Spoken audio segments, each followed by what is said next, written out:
एक घर में माँ बेटी अकेली रहती थी। रात का समय था। दरवाजे पर खटखटाने की आवाज आई। माँ और बेटी बहुत गरीब थे, छोटे से घर में रहते थे। बेटी ने दरवाजा खोला तो वहां पर कोई नहीं था, लेकिन नीचे एक चिट्ठी पड़ी हुई थी। बेटी ने चिट्ठी खोलकर पढ़ा तो डर से हाथ कांपने लगे। वो जोर से चिल्लाई, माँ इधर आओ। चिट्ठी में लिखा था, बेटी मैं तुम्हारे घर आऊंगा तुमसे और तुम्हारी माँ से मिलने के लिए, और नाम की जगह नीचे लिखा था भगवान। माँ ने कहा, ये शायद हमारी गली के किसी लड़के ने तुम्हें छेड़ने के लिए बहुत ही गंदी शरारत की है।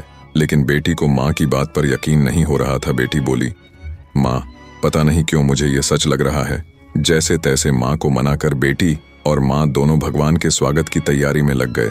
घर भले ही छोटा सा था, लेकिन दिल बहुत अमीर था। घर पर एक चटाई मेहमानों के लिए थी, निकाल कर बिछा दी, और रसोई घर में जाकर देखा तो खाने का एक दाना नहीं था। बेटी और माँ दोनों गहरी सोच में पड़ गए कि यदि सच में भगवान आ गए तो खाने में कुछ नहीं दे पाएंगे। आगे पीछे का कुछ नहीं सोचा, और बचत के जो 300 रुपये बेटी के पास थे, पैसे लेकर वे दोनों छाता और कंबल लेकर किराने की दुकान के लिए निकल पड़े।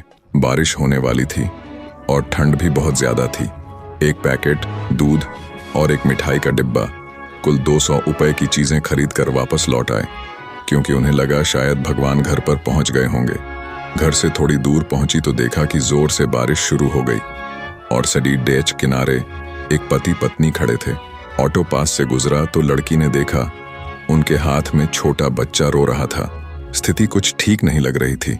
ऑटो घर के दरवाजे पर पहुंचा। माँ ऑटो से उतरी ही थी कि बेटी से रहा नहीं गया।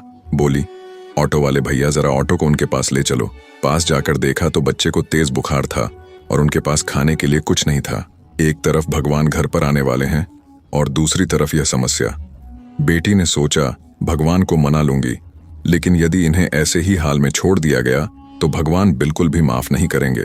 बेटी ने जो जो खरीदा था सब उनके हाथ में थमा दिया, और तो और बचे हुए 50 रुपये भी दे दिए। वह बोली, अभी मेरे पास इतना ही है, इसलिए रख लीजिए। बारिश हो रही थी इसलिए छाता भी दे दिया, और बच्चे को ठंड न लगे इसलिए कंबल भी दे दिया। फिर वह जल्दी से वहां से निकलकर घर पहुंच गई, यह सोचकर कि भगवान आ गए होंगे। लेकिन दरवाजे पर माँ खड़ी थी। माँ बोली, आने में इतनी देर क्यों लगा दी बेटी? ये देखे, एक और चिट्ठी आई है, पता नहीं किसकी है। बेटी ने पढ़ना शुरू किया। उसमें लिखा था, बेटी आज तुमसे मिलकर बहुत खुशी हुई। पहले से थोड़ी दुबली हो गई हो, लेकिन आज भी उतनी ही सुंदर लग रही हो। मिठाई बहुत अच्छी थी और तुम्हारे दिए हुए कंबल से बहुत आराम मिला। छाता देने के लिए धन्यवाद बेटी, अगली बार मिलते ही लौटा दूंगा। बेटी के तो होश उड़ गए। वह निशब्द होकर पीछे मुड़ी और सड़क किनारे देखा तो वहां कोई नहीं था। चिट्ठी में आगे लिखा था, इधर उधर मत ढूंढो मुझे, मैं तो कनकण में हूं। जहां पवित्र सोच हो मैं हर उस मन में हूं। यदि कोई जरूरतमंद दिखे तो मैं उस हर जरूरतमंद में हूं। बेटी जोर से रो पड़ी और रोते रोते माँ को सब बताया।